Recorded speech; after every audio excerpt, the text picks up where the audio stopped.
So today we are going to be solving an interesting geometrical problem. We take a right angle triangle. Now inside this we draw a circle so that it is tangent to all the three sides of the triangle.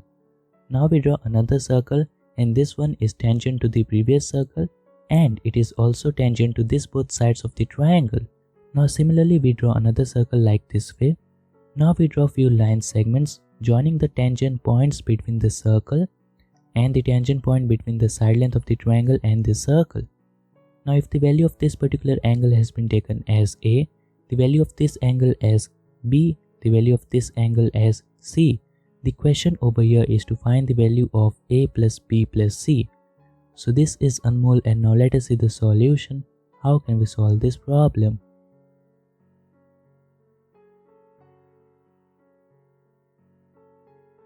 Okay, now let us start with the solution. We can see that these three circles are very nicely placed between these two sides of the triangle, and the fact that specify the position is that the circles are tangent to sides of the triangle and also they are tangent to each other.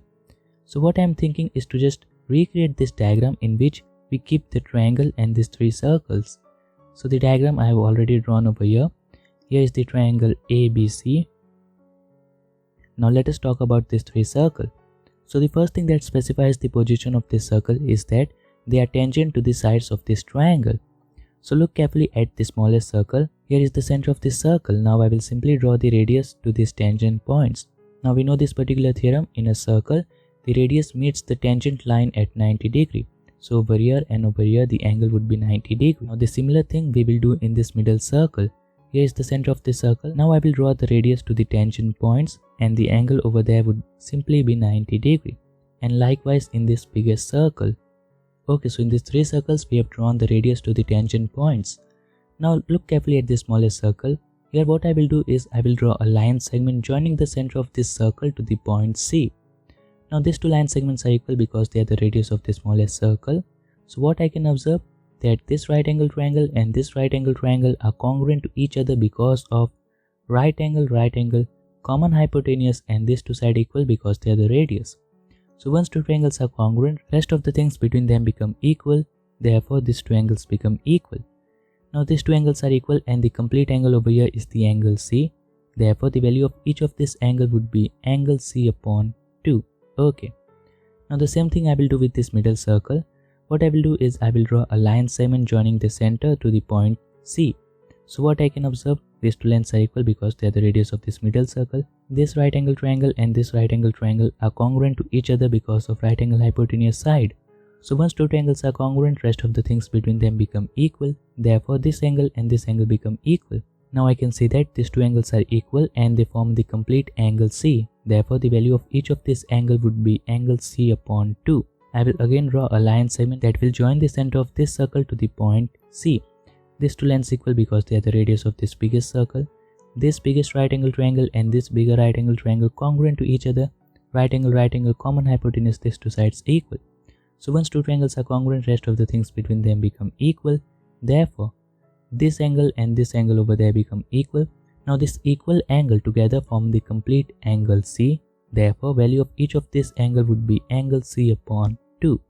Now what I will do is I will mark the center of the bigger circle as the point P, the center of the middle one as the Q, and the center of the smallest one as R. So till now what we got is that the angle PCB is angle C upon 2. The angle QCB is also angle C upon 2, the white line. And the first case, that is the red one, in that also we got the value of angle RCB equals to angle C upon 2.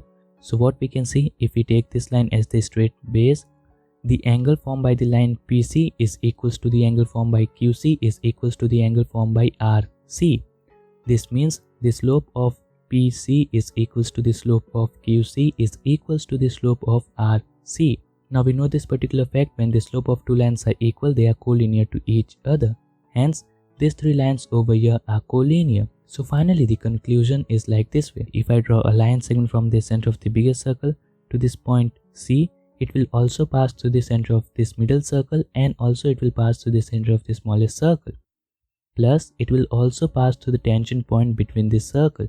Because of the theorem, when two circles are tangent to each other externally, the line segment joining the center of these two circles passes through the tangent point So the same thing is over here. A line 7 from the center of this both circle, hence it will pass the tangent point. Again over here, a line 7 from the center of this both circle, therefore it will pass to the tangent point. So let us mark the same line segment in this original question. So the line segment is like this way, from the center of the biggest circle to the point C. Okay, and it is passing through these tangent points and also from the center of this two circle. So the first thing that I can notice over here is in the middle circle. Look carefully. From here to here it is a straight line. It is passing through the center.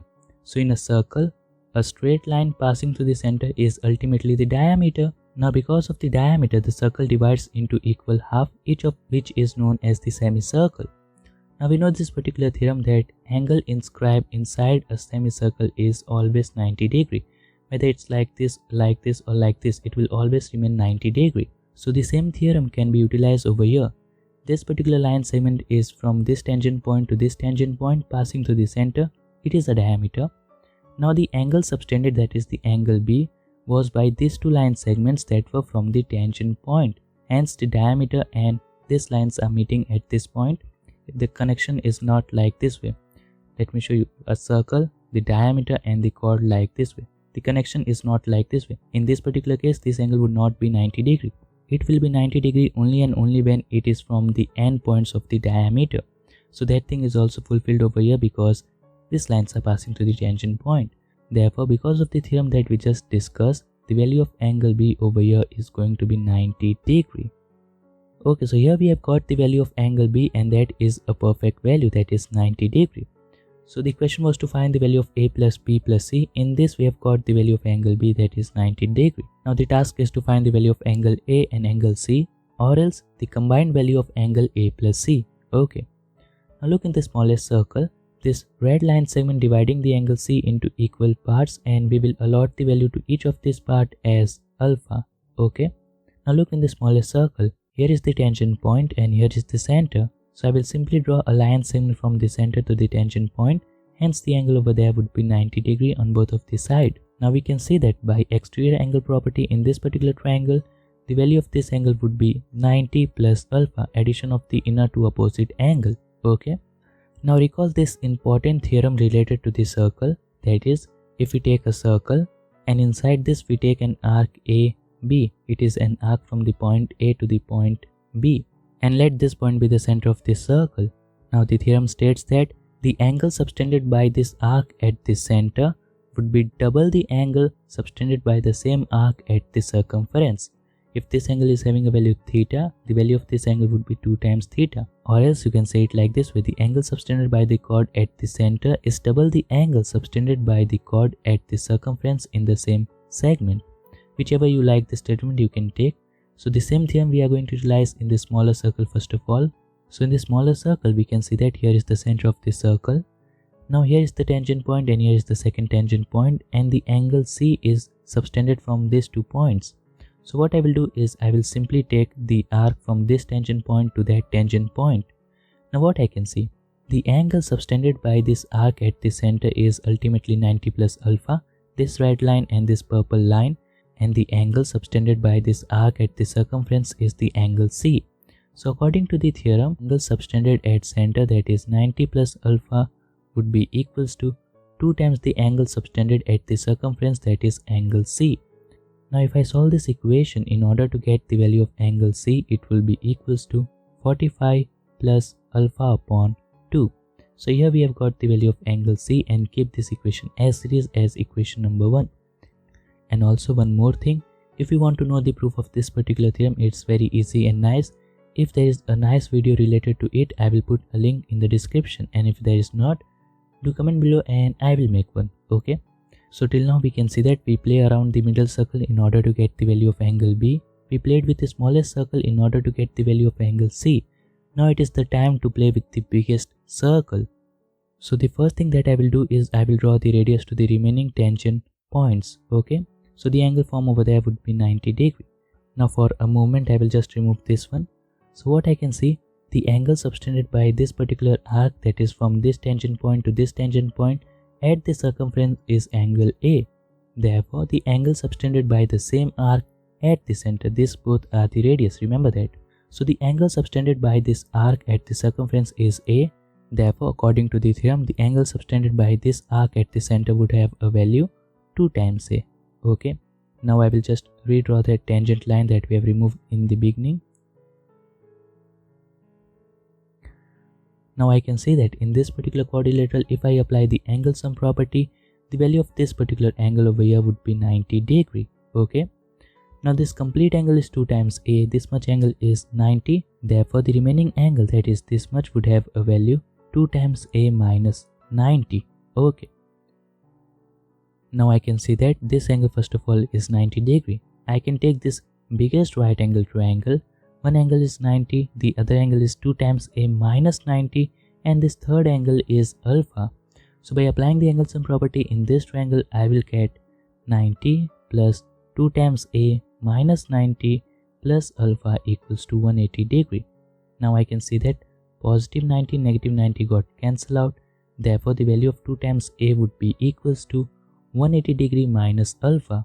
If I divide 2 on both of the side, I will get the value of a, that is 90 minus alpha upon 2.